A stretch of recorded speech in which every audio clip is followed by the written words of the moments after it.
एक शख्स गाड़ी से उतरा और बड़ी तेजी से एयरपोर्ट में घुसा। जहाज उड़ने के लिए तैयार था। उसे किसी कॉन्फ्रेंस में पहुंचना था जो खास उसी के लिए आयोजित की जा रही थी। वो अपनी सीट पर बैठा और जहाज उड़ गया।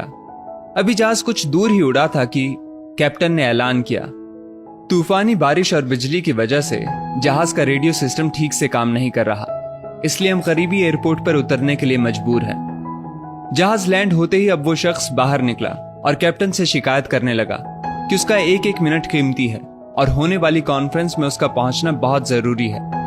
पास खड़े दूसरे मुसाफिर ने उसे पहचान लिया और बोला, डॉक्टर पटनायक, आप जहां पहुंचना चाहते हैं टैक्सी द्वारा यहां से केवल 3 घंटों में पहुंच सकते हैं। डॉक्टर ने उस शख्स का शुक्रिया अदा किया और टैक्सी लेकर निकल पड़ा।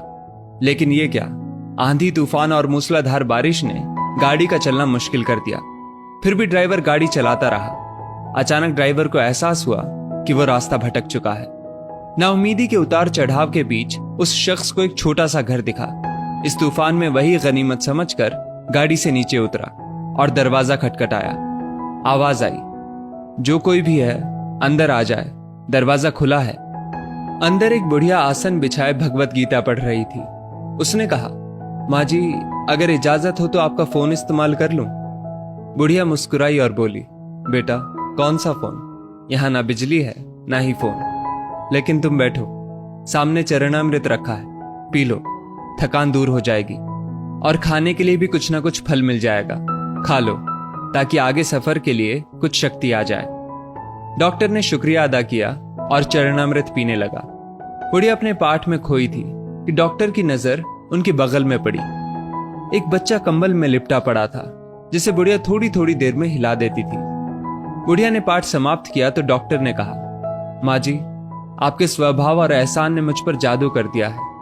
आप मेरे लिए भी दुआ कर दीजिए, ये मौसम साफ हो जाए।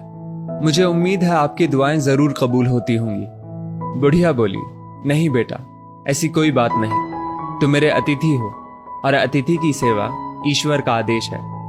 मैंने तुम्हारे लिए भी दुआ की है। परमात्मा का शुक्र है, उसने मेरी हर दुआ सुनी है। बस एक और दुआ मैं उससे मांग रही हूं, शायद जब वो चाहेगा उसे भी कबूल कर लेगा। कौन सी दुआ? डॉक्टर ने पूछा। बुढ़िया बोली, ये जो 4 साल का बच्चा तुम्हारे सामने अधमरा पड़ा है, मेरा पोता है। ना इसकी माँ जिंदा है ना ही बाप। इस बुढ़ापे में इसकी जिम्मेदारी मुझ पर है। डॉक्टर कहते हैं इसे कोई खतरनाक रोग है जिसका वो इलाज नहीं कर सकते।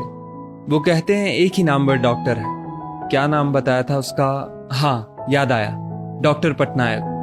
वो इसका ऑपरेशन कर सकता है। लेकिन मैं बुढ़िया कहाँ उस डॉक्टर तक पहुंच सकती हूँ? बच्चे को लेकर जाऊं भी तो पता नहीं वो देखने के लिए राजी भी हो या नहीं। बस अब बंसी वाले से यही मांग रही थी कि वो मेरी मुश्किल आसान कर दे। डॉक्टर की आंखों से आंसुओं का सैलाब बह निकला। वो रूंधे कंठ से बोला, माई, आपकी दुआ ने हवाई जहाज को नीचे उतार लिया, आसमान पर बिजलियां कौंधवा दी, मुझे रास्ता भुलवा दिया ताकि मैं यहां तक खींचा चला आऊं। हे भगवान, मुझे यकीन ही नहीं हो रहा कि कन्हैया एक दुआ कबूल करने के लिए अपने भक्तों की इस तरह भी मदद कर सकता है। दोस्तों, वो ईश्वर सर्वशक्तिमान है। जहां इंसान बेबस हो जाता है वहीं से उसकी परम कृपा शुरू होती है। यदि इस वीडियो ने आपका दिल छू लिया हो तो इसे लाइक शेयर अवश्य करें और ऐसी ही बेहतरीन वीडियोस के लिए हमारा पेज जरूर फॉलो कर लें।